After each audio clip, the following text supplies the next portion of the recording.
At the height of its power, Babylon seemed unassailable. Under Hammurabi, its authority extended across much of Mesopotamia. Yet the foundations of Hammurabi's realm would soon be tested.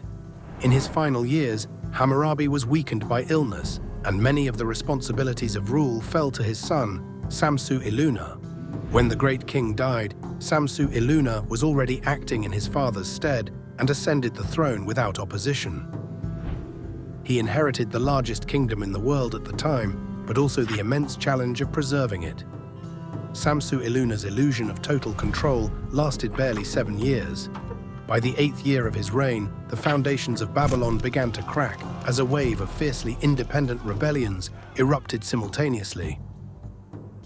In the south, Larsa rose in rebellion under Rimsin II, a ruler unrelated to the earlier king of the same name, though he too governed from Larsa and gained recognition among several Mesopotamian cities. At roughly the same time, Rim-Anum established a rival regime in Uruk, likely with support from Elam. Further north, Eshnunna also sought to free itself from Babylonian authority. These rebellions did not form a united front. At times they cooperated, while at others they pursued competing ambitions. To compound the chaos, the Kassites, fierce tribes originating from the rugged Zagros mountains, saw Babylon's distraction as an invitation.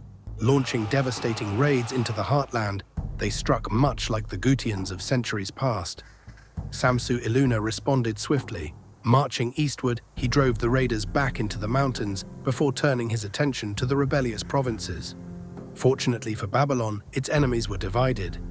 Rivalries among the rebels prevented coordinated action, allowing the Babylonians to confront them one by one. Campaign after campaign gradually restored much of the empire's lost territory, and Samsu Iluna emerged victorious. Yet victory came at a heavy cost. Archaeological evidence points to widespread decline and even abandonment in numerous cities. Trade networks weakened, agricultural production suffered, and economic hardship spread throughout the land. The strain became severe that Samsu Iluna was forced to issue debt cancellation edicts on multiple occasions. Samsu Iluna also directed his attention westward. Seeking to reaffirm Babylonian supremacy and settle ongoing border disputes, he launched campaigns against the kingdom of Yamhad. Babylonian forces raided deep into its territory, destroying several settlements and demonstrating that Babylon remained a formidable military power despite its internal troubles. Yet every time the king looked away, another piece of his empire fractured. In the ruins of the old kingdom of Mari, the region of Hana successfully broke away. Though Babylonian forces pushed them back, Hana could not be subdued, remaining a permanent scar on Babylon's western border. The fatal blow to Babylonian hegemony, however, came from the south, where a new power was taking shape. There, the dynasty known as the Sealand kings established an independent state. Over time, their influence expanded northward until they captured the sacred city of Nippur itself. The conflict that followed was long and destructive. The war tore central Babylonia apart, subjecting its prosperous cities to the same horrific cycle of depopulation and urban decay that had ruined the south 2 decades earlier. When Samsu Iluna's turbulent reign finally ended, he left a bleeding economy, a chaotic political landscape, and a fragile kingdom to his son, Abi-Eshuh. The new king managed a brief triumph by recapturing Nippur, but he faced an unstoppable tide of Kassite tribes migrating directly into Babylonian territory.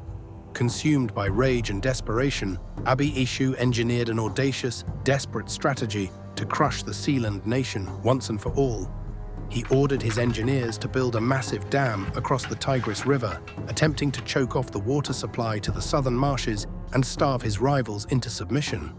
The radical move triggered years of warfare, but it ultimately ground to a bitter stalemate. Exhausted and bankrupt, both sides agreed to a pragmatic peace. The Sealand relied on Babylon's upstream waters. Babylon needed access to the Persian Gulf trade routes, and the Babylonian treasury simply could no longer afford the staggering cost of total war. By 1625 BC, the crown passed to Samsu-ditana. The realm he inherited was a ghost, a hollowed-out shadow of the empire Hammurabi had built. Plagued by persistent Sealand rivalries, relentless Kassite incursions, and endless domestic unrest, Babylon was a house of cards waiting for a gust of wind. That wind came from Anatolia.